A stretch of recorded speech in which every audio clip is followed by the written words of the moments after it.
Okay, I'm going westbound on Joy Road, and I am approaching Epworth Street, which is the location where the video Detroit Hood at Night, the part where the guy got hit by the car anyway. This is where that part was filmed at. So I'm just gonna make this left right here on Epworth, and this is the store. As you can see, it's pretty peaceful right now.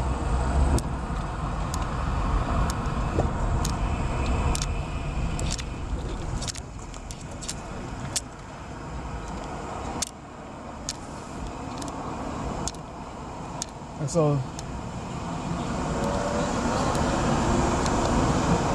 this neighborhood is called the Dark Side. And so it's one of the worst neighborhoods in Detroit. It might be the worst.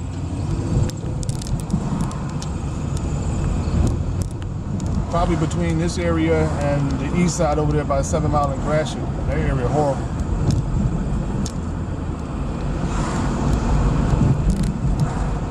So this video might be kind of chopped up, but I'm gonna try to piece it together.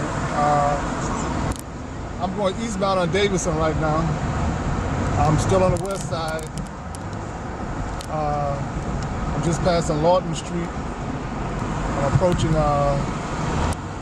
Lindenwood with this light up here.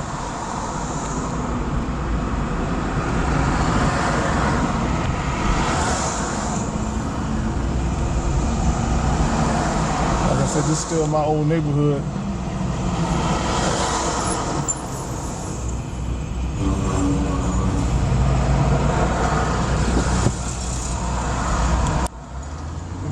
Video I did with the guy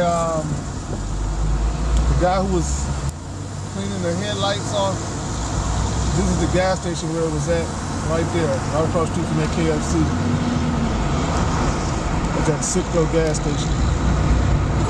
Like I said, but to touch on some other stuff I was talking about earlier, I was talking about the gang situation and all of that. Back then we had some figures who was almost like superheroes, like gang leaders and they was all drug dealers.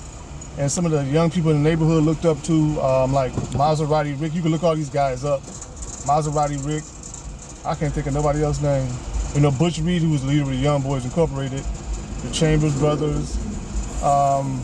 One of them, my uncle did some work for. He was converting a bar when the guy got killed, because they all got killed in, like, you know, gunfights or whatever over, you know, drug and money and all of that. My uncle was doing some work for one of them, renovating a bar or a club or something whenever he got over on Shane Street, whenever he got killed. But and then the Maserati Rick guy, I think they got some stuff on YouTube on him too. He was some of his rivals shot him up, and then he wound up in the hospital over on the west side in Mount Carmel Hospital, which is no longer there.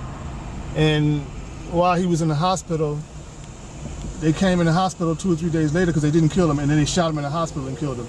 And that story is on YouTube. Those were some of the notorious gang leaders in Detroit, drug dealers / gang leaders or whatever.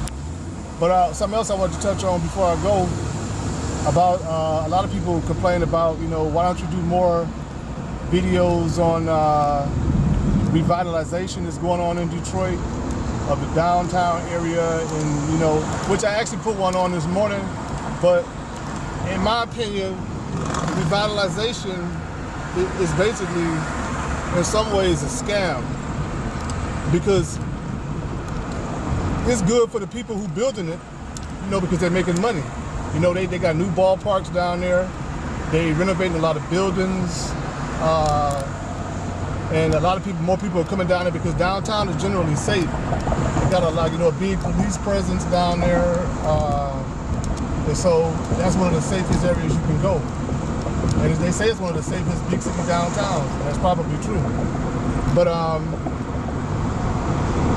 they really haven't done anything in the neighborhoods. And it's almost like the revitalization is not for the people that live in Detroit. It's for people visiting Detroit. And so that's why people say I should promote that more or talk about it more or show it more. It really doesn't even affect me, because the people who building the buildings down there, they making all the money. The new housing that they're building, the people, the regular citizens that have been here all their life can't afford to live in them. So it's like they doing that for the outsiders, so they'll come to Detroit so they can make more money. But it has nothing to do with the Detroit neighborhoods. You know, they have built a few houses in some areas, especially on the east side. Some low-income housing, a little bit, you know, a few houses here and there in some of the neighborhoods on the east side. But most of the new housing that's going up in and around the downtown area, the average Detroit person cannot afford to live there. And the revitalization is going on with the new stadiums. The only person that's benefiting is the people who build it, because they're making money, and the city. But the citizens are not really gaining anything. Just like with the casinos, a few people got jobs. A few people will get jobs. They're building a new Red Wing stadium, and one thing the city council did do was they said that if they build a stadium, they had to hire people who actually live in the city, residents of Detroit. So I guess some of the people on the construction are actually people that live in the city, so that provided some jobs. But like I said, that to me, that's like, it's blown out of proportion, because it's really not affecting the average Detroiter at all. And people, you know, when you say talk about the good things about Detroit, I show you what it's really like. You know, the revitalization, I don't even know anybody that's affected in a positive way, because without even realizing, people say they know that's a positive thing, and revitalize this and that, but it's really not helping you. You know, wait, only people it's helping is Mr. Penske and Mr. What's his name, that other bigwig guy, Illich, and all those billionaires who building this stuff. They getting all the money. And the people who live in the city, the outer neighborhoods, just falling apart. The crime is out of control, and I don't know if that can be fixed, because a lot of it has to do with social issues, which is real complicated.